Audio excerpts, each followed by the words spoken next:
বিয়ে করবি তুই, বাসর করবি তুই, এখানে কি আমার কোনো কাজ আছে? কি করব, সাক্ষী দেওয়ার জন্য তার কাউকে পাইনি, তাই তোকে এখানে নিয়ে এসেছি। নাহলে তোকে নিয়ে আসি? তাই বলে এই হোটেল রুমে? তুই জানিস হোটেল রুমে পুলিশ তল্লাশি করে? যদি পুলিশ এসে পড়ে তখন কি হবে? কি হবে? আমরা কি এখানে খারাপ কিছু করতে এসেছি নাকি? আর তাছাড়া বাইরে যদি দাঁড়িয়ে ওয়েট করতাম, তাহলে বাবা বা বাবার পরিচিত কেউ যদি দেখে ফেলতো, তাহলে তো অনেক ঝামেলা হয়ে যেত। তাই এখানে এসেছি। এখন যদি কোনো পুলিশ চলে আসে তখন কি তাকে বিশ্বাস করাতে পারবি এখানে আমরা কিছু করতে আসিনি? আমাকে আসার কথা শুনে সব পালাইছে, তাই মনে হয় স্যার। পারবো, তুই কিছু চিন্তা করিস না। রবিন এলেই সব সমস্যার সমাধান হয়ে যাবে, তুই দেখিস। আর শোন, নিচেই তো কাজী অফিস আছে, রবিন এলেই আমি নিচে গিয়ে বিয়ে করে ফেলবো।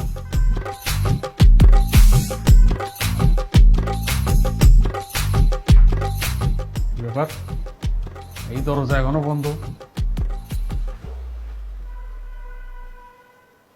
ভিতরে মনে হয় কেউ আছে।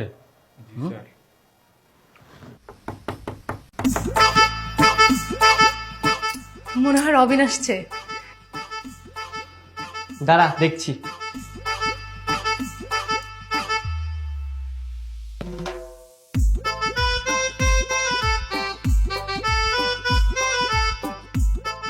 এই, পুলিশ আসছে, পুলিশ। পুলিশ? কি বলিস? এখন কি হবে? কি হবে মানে? তুই না বলি পুলিশ আসলে তুই কথা বলবি? যা, এবার তোর মামাদের সাথে কথা বল, যা। তুই পালা এখান থেকে তাড়াতাড়ি। পালিয়ে যাবো মানে? রুমের মধ্যে তো একটাই মাত্র দরজা, কই পালাবো? এই ভিতরে কে আছেন? দরজা খোলেন। অনেক গাধা, তুই খাটের নিচে লুকিয়ে থাক। আচ্ছা ঠিক আছে। আর শোন, এই একদম মরা মানুষের মুখ থাকবি, আমি গিয়ে দরজা খুলছি। আচ্ছা ঠিক আছে।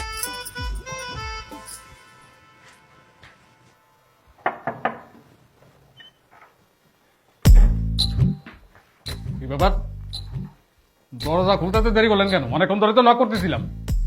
আপনি কার সঙ্গে আসছেন? স্যার, একা এসেছি আমি, একাই। একা আসছেন? পরনে বিয়ের শাড়ি কেন? ঘটনাটা কি? স্যার, হানিমুনে আসছি। হানিমুনে? হানিমুনে আসছেন একা একা? আপনার কথায় তো আমি ভরসা পাইতেছি না। বুঝলাম, রুমটা ভালো করে তল্লাশি করো। যাও। স্যার, রুমে কেউ নাই স্যার। কোনো কথা বলবেন না, আমাদেরকে আমাদের কাজ করতে দেন। আবার কথা বলতেছেন।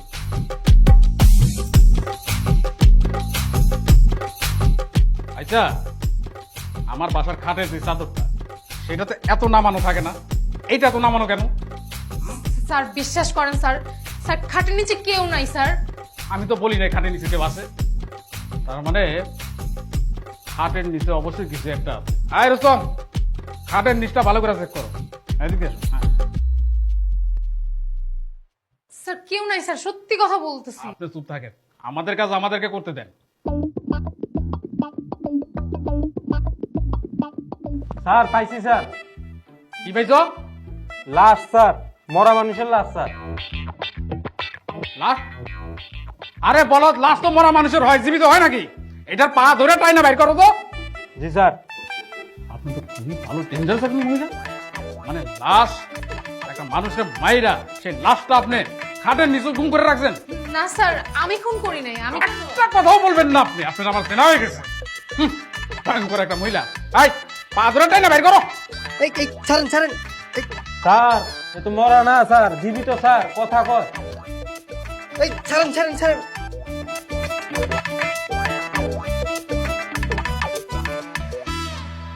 এই, একদম কথা বলা যাবে না, নড়াচড়া করা যাবে না। নড়াচড়া করলে কিন্তু একদম গুলি করে দেবো, গুলি করে দেবো। কি নাম? স্যার শান্ত। শান্ত? ভালো কথা, শান্ত। তবে অশান্ত হয়ে কেন এই হোটেলে আসছেন আপনি? ঘটনা কি? বুঝতে পারছি, মানে আসছেন অশান্ত হয়ে, একটা কোনো অবৈধ কাজ করতে আসছেন। পুলিশ আসছে টের পায়া, এখন পালানোর চেষ্টা করতেছেন না? না স্যার, পালাবো কেন স্যার? কি বলছেন? তাহলে কেন আসছেন? স্যার, আমরা তো বিয়ে করতে এসেছি। বিয়ে করতে আসছেন, ভালো কথা। কাজী অফিস তো নিচে, এই হোটেলের নিচে কাজী অফিস। তো সেখানে না গিয়ে আপনারা হোটেলে কেন আসছেন শান্ত মিয়া? আসলে স্যার যে বিয়ে করবে সে এখন আসেনি তো, তাই আমরা অপেক্ষা করছিলাম। আমার সাথে এরা মস্করা করতেছে, মস্করা করতেছে। মানে আমার সামনে জ্যান্ত দুইজন পাত্র পাত্রী দাঁড়ায় আছে, আবার বলতেছে যে পাত্র এখনো আসতে দেরি করছে। আসলে স্যার কোনো কথা হবে না, একদম কোনো কথা হবে না। এখন আপনার কাজ অফিসে যাবেন, এই বিল্ডিং এর নিচে কাজ অফিস, সেখানে যাবেন, আপনাদের দুজনের বিয়ে পড়াই দিব, তারপর আপনাদের কাজ শেষ।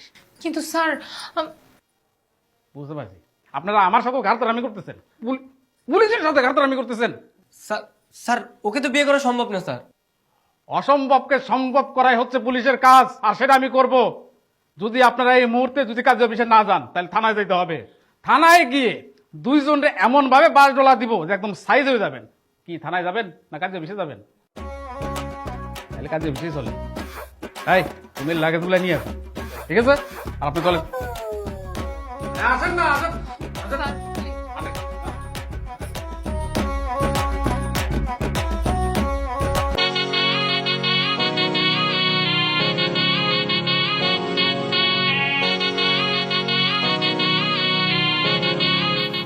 কাজী সাহেব, বিয়ে তো হয়ে গেছে, প্রায় ঘন্টাখানিক হয়ে গেছে। আপনার লেখালেখিতে এত সময় লাগতেছে কেন? হ্যাঁ স্যার, এগুলো তো তাড়াহুড়োর কাজ না। বিয়ে মানে হচ্ছে সারা জীবনের বন্ধন। সারা জীবনের বন্ধন না, সারা জীবনের মরণ। এই চুপ কর তো। কেন চুপ করি? তুমি এসে আমার 12টা বেজে গেছে, না আসলেই ভালো হতো। এই এত কথা কিছু বেশি কথা বললে কিন্তু একদম গুলি করে দেবো।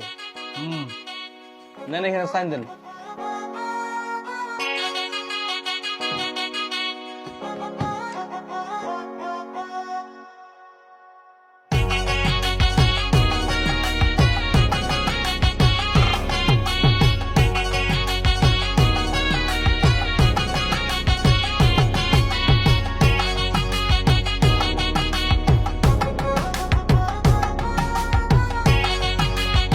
তো তোমরা ভালো থাকো, সুস্থ থাকো।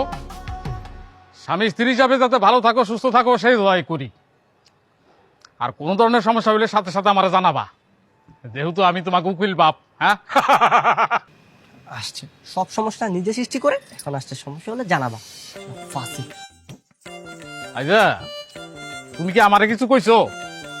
না না আঙ্কেল, কি বলবো আপনাকে? না কিছু না। ও আচ্ছা, ধন্যবাদ। তাইলে আমরা আসি। আচ্ছা ঠিক আছে। তো আসো।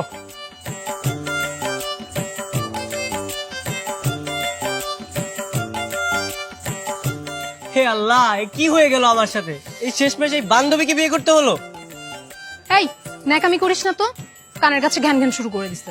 আমি আছি রবিনের টেনশনে। আচ্ছা শান্ত, রবিনের কোনো বিপদ হয় নাই তো? বিপদ মানে মহা বিপদ হগর। আজকে যা কিছু হয়েছে এর জন্য আমি অভিশাপ দিব ওকে। শান্ত, তুই তো দেখি মহা খারাপ রে। আচ্ছা শোন, এসব কিছু বাদ দিয়ে চল তোর বাসায় যাই। আমার বাসায় মানে? আমার বাসায় তোর কি কাজ? আমার বাসায় তোর কোনো কাজ নেই। ও মা, বিয়ে করলি আমাকে, এখন বউ নিয়ে বাসায় যাবি না? বিয়ে করেছি মানে? এটা কি কোনো বিয়ে?